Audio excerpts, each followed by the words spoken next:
देवो महेश्वर साक्षात् परं तस्मै श्री गुरुवे नमः। मेधा च पिता त्वमेव मेव बन्धुश्च सखा त्वमेव मेव विद्या द्रविणं त्वमेव त्वमेव सर्वं ते।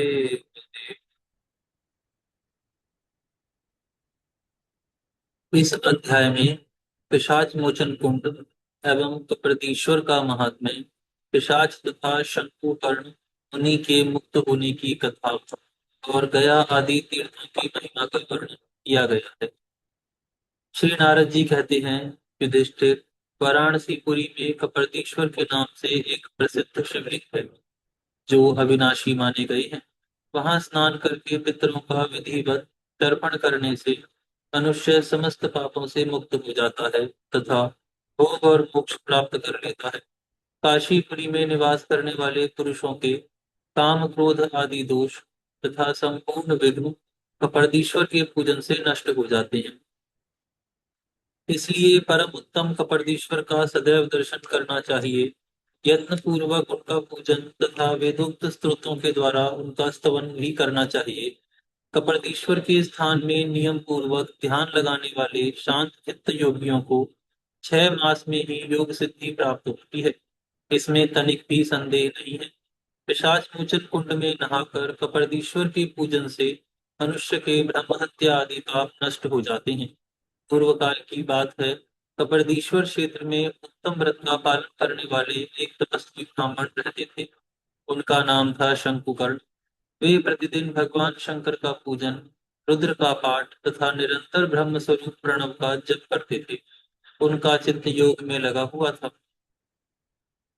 वे मरण पर्यंत काशी में रहने का नियम लेकर पुष्प धूप आदि उपचार, स्तोत्र, नमस्कार और परिक्रमा आदि के द्वारा भगवान श्री कपरदीश्वर की आराधना करते थे।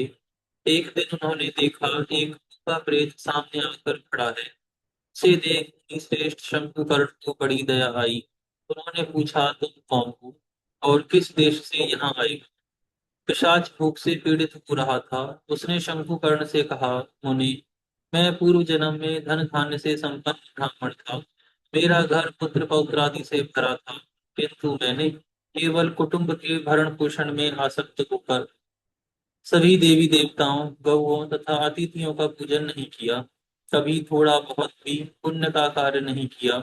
अतः इस समय भूख प्यास से व्याकुल होने के कारण मैं हिताहित का ज्ञान खो बैठा हूँ। प्रभु, यदि आप मेरे उद्धार का कोई उपाय जानते हो तो कीजिए। आपको नमस्कार है, मैं आपकी शरण में आया हूँ। शंकुकर्ण ने कहा, तुम शीघ्र ही एकाग्रचित्त होकर इस कुंड में स्नान करो। इससे शीघ्र ही इस घृणित योनि से छुटकारा पा जाओगे। दयालु मुनि के इस प्रकार कहने पर पिशाच ने त्रिनेत्रधारी देववर भगवान कपिलतीश्वर का स्मरण किया और चित्त को एकाग्र करके उस कुंड में गोता लगाया। नदी के समीप गोता लगाते ही उसने पिशाच का शरीर त्याग दिया। भगवान शिव की कृपा से उसे तत्काल बोध प्राप्त हुआ और मुनीश्वरों का समुदाय उसकी स्तुति करने लगा। तत्पश्चात जहाँ भगवान शंकर विराजते हैं, उस त्रयीमय श्रेष्ठ धाम में वह प्रवेश कर गया। पिशाच को इस प्रकार मुक्त हुआ देख मुनि को बड़ी प्रसन्नता हुई। उन्होंने मन ही मन भगवान महेश्वर का चिंतन करके कपरदीश्वर को प्रणाम किया तथा उनकी इस प्रकार स्तुति करने लगे। भगवान, आप जटाजूट धारण करने के कारण कपर्दी कहलाते हैं। आप परात्पर सबके रक्षक, एक अद्वितीय पुराण पुरुष, योगेश्वर, ईश्वर, आदित्य और अग्नि रूप तथा कपिल वर्ण के वृषभ नंदीश्वर पर आरूढ़ हैं। मैं आपकी शरण में आया हूँ। आप सबके हृदय में स्थित सारभूत ब्रह्म है, हिरण्यमयी पुरुष है, योगी है तथा सबके आदि और अंत हैं। आप रूप यानी दुख को दूर करने वाले हैं, अतः आपको रुद्र कहते हैं। आप आकाश में व्यापक रूप से स्थित महामुनि, ब्रह्म स्वरूप एवं परम पवित्र हैं। मैं आपकी शरण में आया हूँ। आप सहस्त्र चरण, सहस्त्रों नेत्र तथा सहस्त्रों मस्तकों से युक्त हैं। आपके सहस्त्रों रूप हैं। आप अंधकार से परे और वेदों की भी पहुंच के बाहर हैं। कल्याण उत्पादक होने से आपको शंभु कहते हैं। आप हिरण्यगर्भ आदि देवताओं के स्वामी तथा तीन नेत्रों से सुशोभित हैं। मैं आपको प्रणाम करता हूँ। जिनमें इस जगत की उत्पत्ति और लय होते हैं, जिन शिव स्वरूप परमात्मा ने इस समस्त दृश्य प्रपंच को व्याप्त कर रखा है तथा जो वेदों की सीमा से भी परे हैं, उन भगवान शंकर को प्रणाम करके मैं सदा के लिए उनकी शरण में आ पड़ा हूँ। जो लिंग रहित यानी किसी की पहचान में न आने वाले, आलोक शून्य, जिन्हें कोई प्रकाशित नहीं कर सकता, जो स्वयं प्रकाश हैं, स्वयं प्रभु चेतना के स्वामी, एक रूप तथा ब्रह्मा जी से भी उत्कृष्ट परमेश्वर हैं, जिनके सिवा दूसरी कोई वस्तु है ही नहीं तथा जो वेदों से भी परे हैं, उन्हीं आप भगवान कपिलदीश्वर को मैं नमस्कार करता हूँ। स्वबीज समाधि का त्याग करके निर्बीज समाधि को सिद्ध कर परमात्मा रूप हुए योगी जन इसका साक्षात्कार करते हैं और जो वेद से भी परे हैं, वह आपका ही स्वरूप है। मैं आपको सदा प्रणाम करता हूँ। जहाँ नाम आदि विशेषणों की कल्पना नहीं है, जिनका स्वरूप इन चक्षुओं का विषय नहीं तथा जो स्वयं करण तथा वेद से परे हैं, ही आप भगवान शिव की मैं शरण में हूँ और सदा आपको प्रणाम करता हूँ। जो देह से रहित, ब्रह्म व्यापक, विज्ञानमय, वेद शून्य और एक अद्वितीय हैं, तथापि वेदवाद में आसक्त मनुष्य इसमें अनेकता देखते हैं। उस आपके वेदातीत स्वरूप को मैं नित्य प्रणाम करता हूँ, जिससे प्रकृति की उत्पत्ति हुई है। स्वयं पुराण पुरुष आप इसे तेज के रूप में धारण करते हैं, जिसे देवगण सदा नमस्कार करते हैं तथा जो आपकी ज्योति में सन्निहित है, उस आपके स्वरूप बृहत काल को मैं नमस्कार करता हूँ। मैं सदा के लिए कार्तिकेय स्वामी जी की शरण में जाता हूँ। स्थानों का आश्रय लेता हूँ। कैलाश पर्वत पर शयन करने वाले पुराण पुरुष भगवान शिव की शरण में पड़ा हूँ। भगवान, आप कष्ट हरने के कारण हर कहलाते हैं। आपके मस्तक में चंद्रमा का मुकुट शोभा पा रहा है तथा आप पिनाक नाम से प्रसिद्ध धनुष धारण करने वाले हैं। मैं आपकी शरण ग्रहण करता हूँ। इस प्रकार भगवान कपर्दी की स्तुति करके शंख कर्ण प्रणव का उच्चारण करते हुए पृथ्वी पर दंड की भांति पड़ गए। उसी समय शिव स्वरूप उत्कृष्ट लिंग का प्रादुर्भाव हुआ, जो ज्ञानमयी तथा अनंत आनंद स्वरूप था। आग की भांति उससे करोड़ों लपटें निकल रही थीं। महात्मा शंकुकर्ण मुक्त होकर सर्वव्यापी निर्मल शिव स्वरूप हो गए और उस निर्मल लिंग में समा गए। राजन, यह मैंने तुम्हें कपर्दी का गूढ़ महात्म्य बतलाया है। जो प्रतिदिन इस पापनाशिनी कथा का श्रवण करता है, वह निष्पाप एवं शुद्ध चित्त होकर भगवान शिव के समीप जाता है। जो प्रातः काल और मध्याह्न के समय शुद्ध होकर सदा ब्रह्म ब्रह्मपाद नामक इस महास्त्रोत का पाठ करता है, उसे परम योग की प्राप्ति होती है।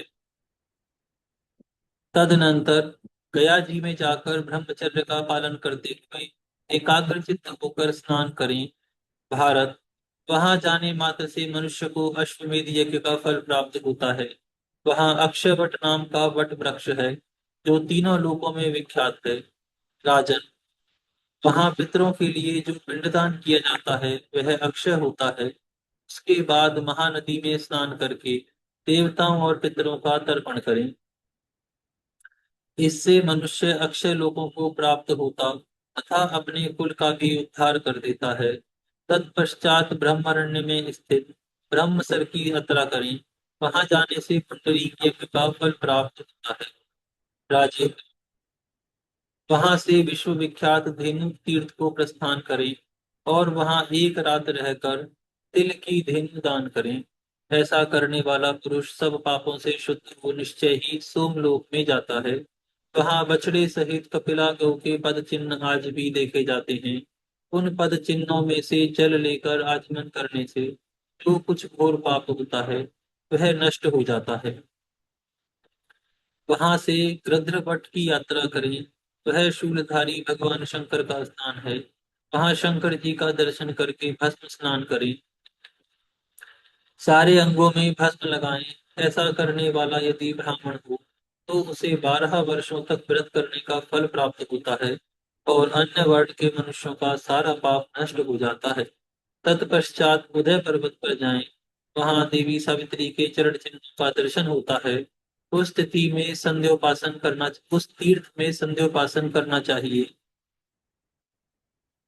इससे एक ही समय में 12 वर्षों तक संध्या करने का फल प्राप्त होता है। तत्पश्चात वहीं योनि द्वार के पास जाएं। वह विख्यात स्थान है। उसके पास जाने मात्र से मनुष्य गर्भवास के कष्ट से छुटकारा पा जाता है। राजन, जो मनुष्य शुक्ल और कृष्ण दोनों पक्षों में गया में निवास करता है वह अपने कुल की 7 पीढ़ियों का उद्धार कर देता है। इसमें तनिक भी संदेह नहीं है। राजन, तत्पश्चात तीर्थ से भी मनुष्य फल्गु नदी के किनारे जाए। वहां जाने से वह अश्वमेध यज्ञ का फल पाता और परम सिद्धि को प्राप्त होता है। तदनंतर एकाग्र चित्त हो धर्म पृष्ठ की यात्रा करे। वहां धर्म का नित्य निवास होता है। वहां धर्म के समीप जाने से अश्वमेध यज्ञ का फल मिलता है। वहां से ब्रह्मा जी के उत्तम तीर्थ को प्रस्थान करे और वहां पहुंचकर व्रत का पालन करते हुए ब्रह्मा जी की पूजा करे। इससे राजसु और अश्वमेध यज्ञ का फल मिलता है। इसके बाद मणिनाग तीर्थ में जाए। वहां सहस्त्र गौदानों का फल प्राप्त होता है। उस तीर्थ में एक रात निवास करने पर सब पापों से छुटकारा मिल जाता है। इसके बाद ब्रह्म ऋषि गौतम के वन में जाए। वहां अहिल्या कुंड में स्नान करके परम गति की प्राप्ति होती है। उसके बाद राज ऋषि जनक का कूप है जो देवताओं द्वारा भी पूजित है। वहां स्नान करके मनुष्य विष्णु लोक को प्राप्त कर लेता है। वहां से विनाशन तीर्थ को जाए जो सब पापों से मुक्त कराने वाला है। वहां की यात्रा से मनुष्य अश्वमेध यज्ञ का फल पाता और सोमलोक हो जाता है। तत्पश्चात संपूर्ण तीर्थों के जल से प्रकट हुई गंडकी नदी की यात्रा करे। वहां जाने से मनुष्य वाजपेयी यज्ञ का फल पाता और सूर्य लोक को जाता है। धर्मज्ञ युधिष्ठिर वहां से ध्रुव के तपोवन में प्रवेश करे। महाभाग, वहां जाने से मनुष्य यक्ष लोक में आनंद का अनुभव करता है। तदनंतर सिद्ध सेवित कर्मदा नदी की यात्रा करे। वहां जाने वाला मनुष्य पुंडरीक यज्ञ का फल पाता और सोमलोक को जाता है। राजा युधिष्ठिर, तत्पश्चात माहेश्वरी धारा के समीप जाना चाहिए। वहां यात्री को अश्वमेध यज्ञ का फल मिलता है और वह अपने कुल का उद्धार कर देता है। देव पुष्करणी तीर्थ में जाकर स्नान से पवित्र हुआ मनुष्य कभी दुर्गति में नहीं पड़ता और वाजपेयी यज्ञ का फल पाता है। इसके बाद ब्रह्मचर्य का पालन करते हुए एकाग्र चित्त हो माहेश्वर पद की यात्रा करे।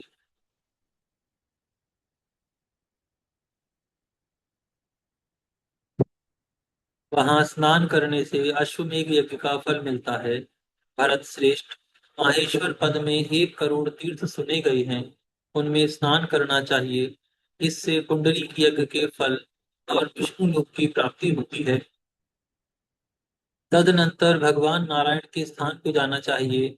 वहां सदा ही भगवान श्री हरि निवास करते हैं। ब्रह्मा आदि देवता, तपोधन ऋषि, 12वां आदित्य, 8वां वसु और 11 रुद्र वहां उपस्थित होकर भगवान जनार्दन की उपासना करते हैं। वहां अनंतकर्मा भगवान विष्णु का विग्रह शालग्राम के नाम से विख्यात है।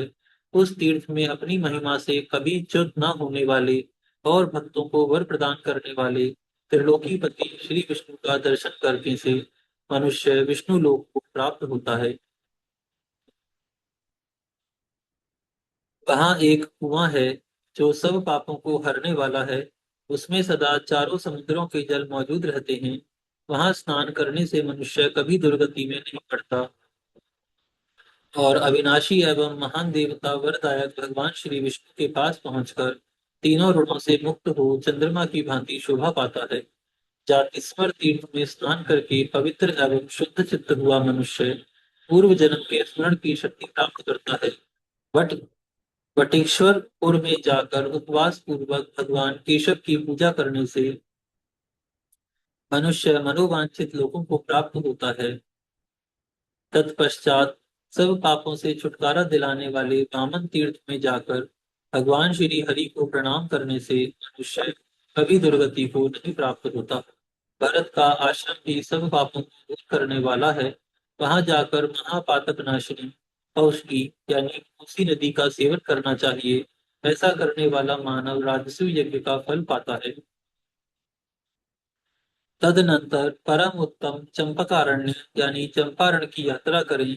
वहां एक रात उपवास करने से मनुष्य सहस्त्र गौदानों का फल पाता है। तत्पश्चात कन्या संवेद नामक तीर्थ में जाकर नियम से रहें और नियमानुकूल भोजन करें। इससे प्रजापति मनु के लोगों की प्राप्ति होती है। जो कन्या तीर्थ में थोड़ा सा भी दान करते हैं का वह दान अक्षय होता है। निष्ठावास नामक तीर्थ में जाने से मनुष्य अश्वमेध यज्ञ का फल पाता और विष्णु लोक को जाता है। नरश्रेष्ठ, जो मनुष्य निष्ठा के संगम में दान करते हैं वे रोग शोक से रहित ब्रह्मलोक में जाते हैं। निष्ठा संगम पर महर्षि वशिष्ठ का आश्रम है। देव तीर्थ की यात्रा करने से मनुष्य अश्वमेध यज्ञ का फल पाता और अपने कुल का उद्धार कर देता है। वहां से कौशिक मुनि के कुंड पर जाना चाहिए, जहाँ कुशिक गोत्र में उत्पन्न महर्षि विश्वामित्र ने परम सिद्धि प्राप्त की थी। भरत श्रेष्ठ, वहाँ धीर पुरुष को कौशिकी नदी के तट पर 1 मास तक निवास करना चाहिए।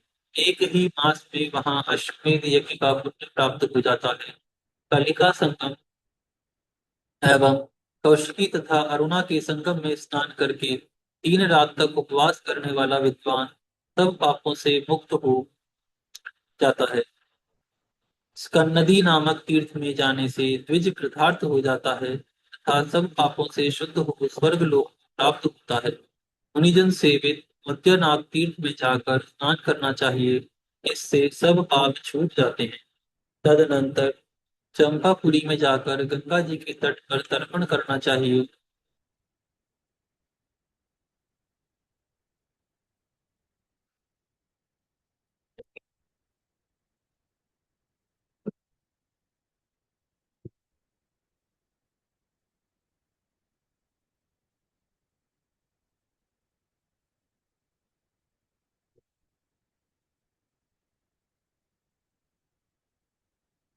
वहां से दंडाड़ दंडार्पण में जाकर मनुष्य सहस्त्र गौदानों का फल प्राप्त करता है। तदनंतर संध्या में जाकर सद्विद्या नामक उत्तम तीर्थ में स्नान करने से मनुष्य विद्वान होता है। उसके बाद गंगा सागर संगम में स्नान करना चाहिए, जिससे विद्वान लोग इस अश्वमेध यज्ञों के फल की प्राप्ति बतलाते हैं। तत्पश्चात पाप दूर करने वाली वैतरणी नदी में जाकर विरज तीर्थ में स्नान करें। इससे मनुष्य चंद्रमा की भांति शोभा पाता है। प्रभाव क्षेत्र के भीतर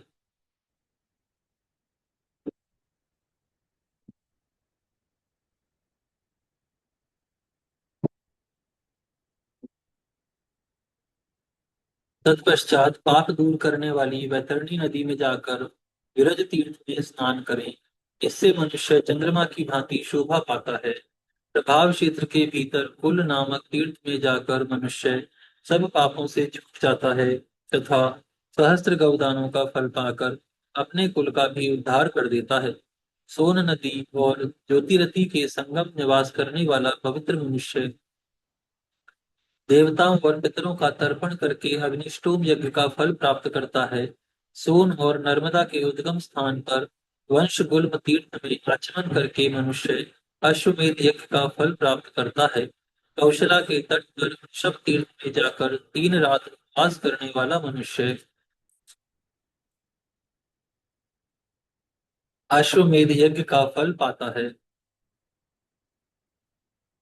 कौशला के किनारे काल तीर्थ में जाकर स्नान करे तो 11 बैल दान करने का पुण्य प्राप्त होता है। पुष्पवती में स्नान करके 3 रात उपवास करने वाला मनुष्य सहस्त्र गौदानों का फल पाता और अपने कुल का भी उद्धार कर देता है। तदनंतर जहाँ परशुराम जी निवास करते हैं, उस महेंद्र पर्वत पर जाकर राम तीर्थ में स्नान करने से मनुष्य अश्वमेध यज्ञ का फल पाता है। वहीं मतंग का क्षेत्र है, जहाँ स्नान करने से सहस्त्र गौदानों का फल मिलता है। उसके बाद श्री पर्वत पर जाकर नदी के किनारे स्नान करें। वहां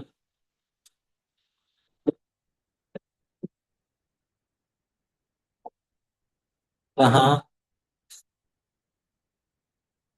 वहां देवहृद में स्नान करने से मनुष्य पवित्र एवं शुद्ध चित्त हो अश्वमेध यज्ञ का फल पाता और परम सिद्धि को प्राप्त होता है। तदनंतर कावेरी नदी की यात्रा करें। वहां स्नान करके मनुष्य सहस्त्र गौदानों का फल पाता है।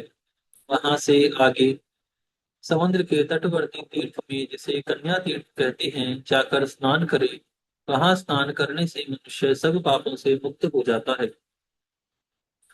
तदनंतर समुद्र मध्यवर्ती गोकर्ण तीर्थ में जा भगवान शंकर की पूजा करके 3 रात उपवास करने वाला मनुष्य 10 अश्वमेध यज्ञ का फल पाता और गणपति पद को प्राप्त होता है। 12 रात तक वह उपवास करने वाला मनुष्य कृतार्थ हो जाता है। उसे कुछ भी पाना शेष नहीं रहता। उसी तीर्थ में गायत्री देवी का भी स्थान है, जहाँ 3 रात उपवास करने वाले को सहस्त्र गौदान का फल मिलता है। तत्पश्चात सदा सिद्ध पुरुषों द्वारा सेवित गोदावरी नदी की यात्रा करने से मनुष्य गवामय यज्ञ का फल पाता और वायु लोक को जाता है। वीणा के संगम में स्नान करने से वाजपेयी यज्ञ का फल प्राप्त होता है और वरदा संगम में नहाने से सहस्त्र गौदान का फल मिलता है। यहाँ पर यह अध्याय पूर्ण होता है। आज हम यहाँ विराम करते हैं, फिर कल से प्रारंभ करेंगे। हे गौ माता, आप सभी देवी देवताओं की माता, सभी पुण्य का पुण्य, सभी तीर्थों का तीर्थ, हम सभी आपको दंडवत प्रणाम करते हैं। आपकी कृपा सदैव हमारे ऊपर बनी रहे।